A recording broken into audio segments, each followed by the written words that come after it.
નીચે જોવાનું પાણીમાં. સંતોની જાતોના પૂછીએ, કરીએ નેણાનો મૂલ.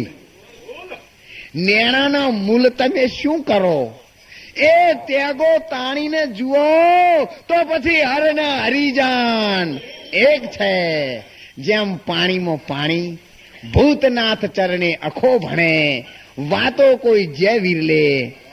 અને એને પૂર્ણ કક્ષાએ પહોંચાડતા મારા સંતોએ કહ્યું છે તત્વસાર ત્રિલોકમાં.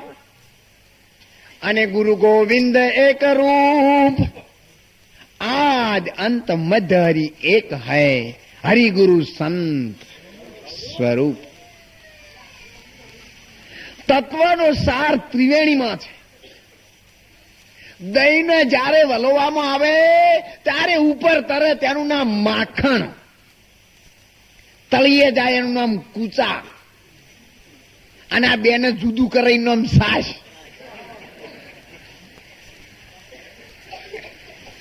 માખણ ને ઉપરથી પકડી લાવીને તમે કૂચા ભેગું દબાવો, તમારો હાથ કાઢો એના પેલા ઉપર જતું રહે, એ ત્યાં ના રહી શકે.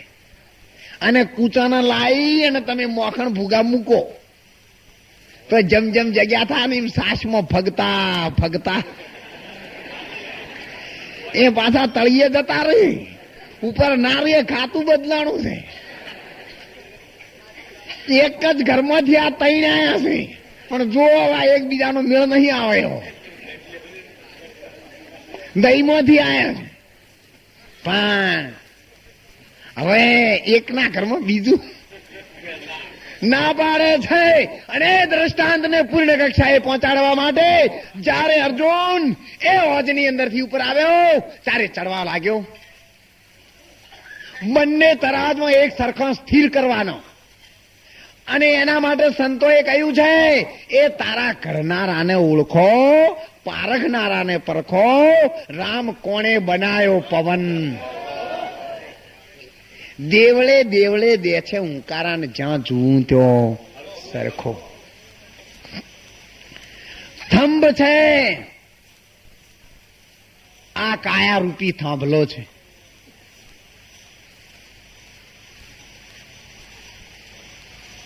એ કહ્યું છે ભજનમાં, એ બંગલો બનાયો બહુ કાચો,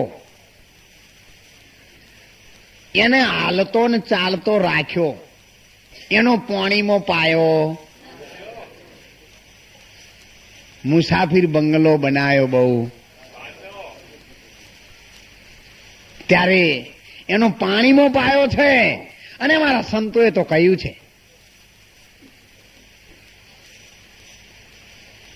એક બૂંદની બની તારી કાયા, એક પાણીના બૂંદની આખો દેહ બની ગયો છે. ફેર કઈ અંદર ઉમેરવું પડ્યું નથી, એની માને દોત ચોપવા પડ્યા નથી, વાળ ઉગાડવા પડતા નથી, હાડકા મોટા કરવા પડતા નથી. પણ એક બુંદની અંદર એટલો પાવર છે કે 3.5 મણનો દેહ બનાવી અને આ જગત ઉપર ફરતો કરી દેશે. શક્તિ સામો છે બુંદમાં. અને એટલે સંતોએ કહ્યું છે પેલા તો શૂન્ય હતું, સંતો સાંભળો, નતું કોઈ સ્થાન. અગમ અલોપ વસ્તુ હતી, નતું કોઈ નામ કે નિશાન. તેમાં સત્તા સર્વ હતી, જેમ સૃષ્ટિ લીલાની માય. એક બીજમાં મોટો વડ છે, ફળ ફૂલ ડાળા પોદડા તેની માય. પ્રેમ પુરુષને પ્રેમ હુઓ, જબ રૂપ જોવાને કાજ. પ્રથમ સત્સંગ આપણે ત્યાંથી શરૂ કર્યો છે.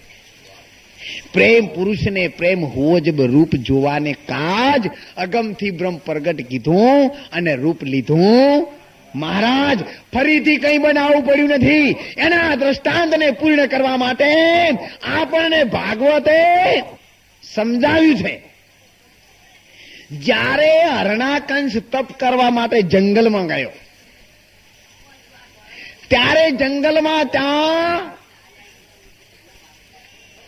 ક્રાંચ નામનું પક્ષી બોલ્યું, નારાયણ નારાયણ નારાયણ નારાયણ. રામ રામ રામ રામ રામ રામ. ત્યારે હરણાકંસ રામના નામનો કટ્ટો દુશ્મન હતો. એને સાંભળ્યું કે જો કદાચ હું તપ કરવા અહીંયા બેસું અને મને મારા રામના નામના દુશ્મન ના શબ્દો મારા કાને પડે તો એવા જંગલમાં મારે તપ નથી કરવું. ઘેરે આવ્યો ત્યારે એના ઘરવાળાને પૂછ્યું. એના ઘરવાળી હતી ને ઋષિની દીકરી હતી. એના લગ્ન થવાના હતા ને ત્યારે બધાએ એને કહ્યું તું છોકરી બધાની સારે તો તું જાય, પણ આ તો હરણાકંસ રાક્ષસ છે અને તું દેવતાની દીકરી છે. ત્યારે એને કહ્યું કે સારા માણસના ઘેર તો હવ જાય, પણ જો મારા મા બાપના શુદ્ધ વિચારોના બીજથી પ્રગટ થયેલી હશું તો એ દુષ્ટને જો કદાચ આ જગતમાં એની પેઢીને સજ્જનતામાં ન ફેરવી નાખું તો મારા માતા પિતાએ મારું જે દેહનું બુંદ મૂક્યું છે ને એમાં કંઈક ખામી છે. માટે બાપા તમે મારું લગ્ન એની સાથે જ કરો તો મારી જિંદગીની કસોટીમાં હું જીવી શકું અને એની અંદર પાર ઉતરી શકું. એની રાક્ષસની સાથે લગ્ન કરવા તૈયાર થઈ. આટલી સત્વ ગુણવાળી આ છોકરી રાક્ષસની સાથે લગ્ન કરી. હરણાકંસ જયારે પાછો આવ્યો ત્યારે એને પૂછ્યું, સ્વામી તમે આજ સુધી તપમાં ગયા કોઈ દી પાછા આવ્યા નથી અને આજે પાછા કેમ આવ્યા?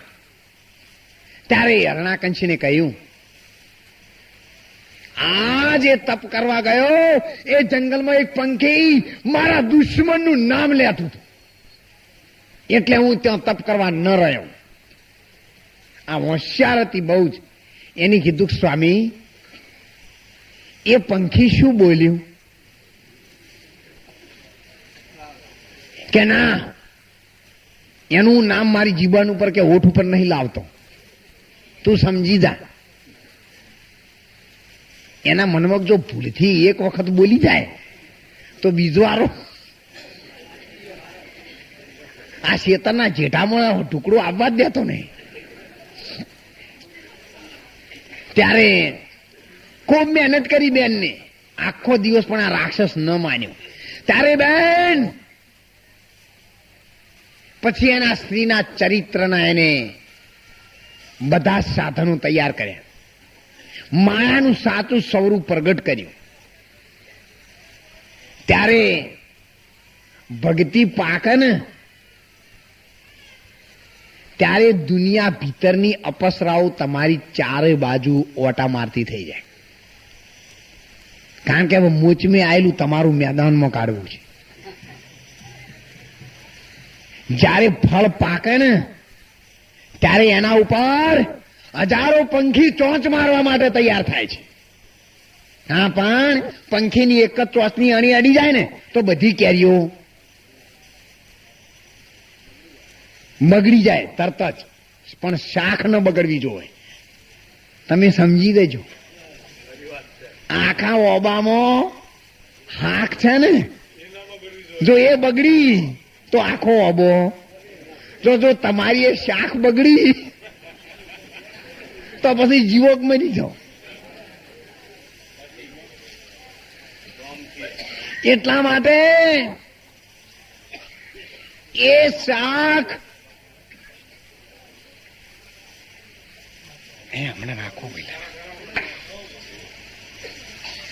હમણાં કોઈ પ્રવૃત્તિ એ ન બોલ્યો. એને પોતાના માતા પિતાએ લગ્ન વખતે વસ્ત્રના અલંકાર પહેરાવ્યા હતા ને એ બધા પહેર્યા. ભગવાન કૃષ્ણને પ્રાર્થના કરી,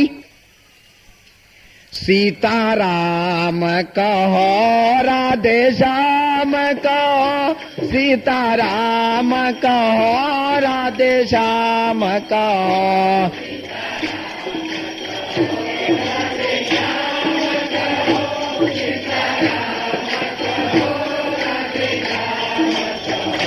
सीताराम कहो राम कहो, सीताराम कहो राधे श्याम कहो.